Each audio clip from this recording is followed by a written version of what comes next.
अभी तो हम पार्टी को एक्सपैंड कर रहे हैं। पार्टी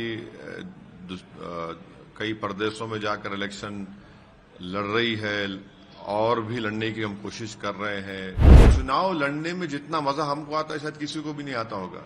पड़ोस का हो या दूर का हो या करीब का हो, सही वक्त पे बताएंगे आपको। सर, आपकी पार्टी कई राष्ट्रीय पार्टियों से ज्यादा दखल रखती है। अगर ये देखा जाए कि चुनाव के मामले में आप बहुत सारे स्टेट में चुनाव लड़ते हैं और जीत कर भी आते हैं, तो आपकी पार्टी राष्ट्रीय पार्टी की तरफ बढ़ी है और उसके लिए कोई रोड मैप है?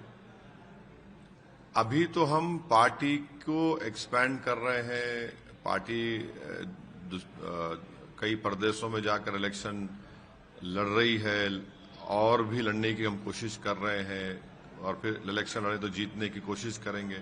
फिलवक्त तो ये है, ये कोशिश हमारी जारी है। अब आगे देखिए क्या होता है। आप एक सवाल से लगातार जवाब से बच रहे हैं। मैं फिर से आपसे ना, वो बंगाल का पूछेंगे आप। बंगाल अरे लड़ रहे हैं क्या? अरे आदिल हसन साहब से बात होगी, अख्तरुल ईमान साहब से बात होगी, बिहार अध्यक्ष एमएलए हैं। तौसीफ आलम साहब जो सीनियर 4 मरतबा का विधायक है, वो उनकी कॉन्स्टिट्यूंसी बंगाल से सटी भी है। फिर हमारे मुर्शिद आलम साहब जो कि हार्ट के हैं, ये इन सब से हमारे और भी 2 विधायक हैं, उन सब से बात होगी। बात होके देखेंगे, डिसाइड करेंगे। चुनाव मन तो बना ही लिया होगा कि चुनाव लड़ना है कि नहीं लड़ना है। देखिए, चुनाव लड़ने में जितना मजा हमको आता है शायद किसी को भी नहीं आता होगा। ऐसा हमको तो ऐसा लगता है कि पत्ते क्यों नहीं खोल रहे? अरे सही वक्त पे सही फैसला लेंगे। अब इतना हर चीज को अगर हर पार्टी के फैसले को मीडिया के सवाल में जवाब दे देंगे तो पार्टी अच्छा, नहीं होगा। पड़ोस का ही बता दीजिए, तमिलनाडु का ही बता दीजिए। नहीं, पड़ोस का हो या दूर का हो या करीब का हो, सही वक्त पे बताएंगे आपको। सर, कैबिनेट ने परसों डिसाइड भी किया है, तेलंगाना कैबिनेट ने, कि म्युनिसिपल इलेक्शन जल्द से जल्द कराया जाए। फरवरी तक कराने की बात आ रही है सामने। उससे पहले कुछ चीजें ऐसी हुई हैं जिस पर एमआईएम पे आरोप लग रहा है कि रोहिंग्याज की संख्या यहाँ ज्यादा है। इल्जाम कौन लगा रहा, बोलिए आप। कुछ वकील हैं, कुछ लीगल सेल के बीजेपी ने नाम लीजिए ना पार्टी का।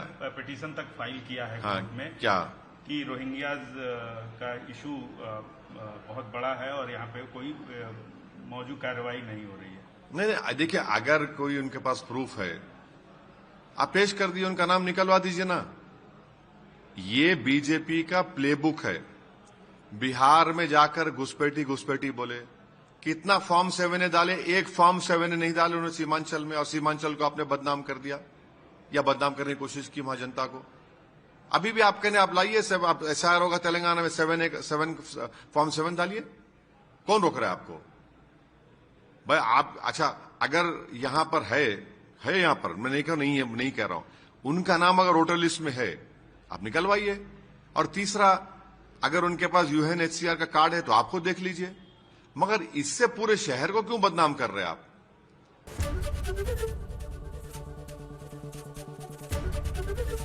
एबीपी गंगा, खबर आपकी, जुबान आपकी।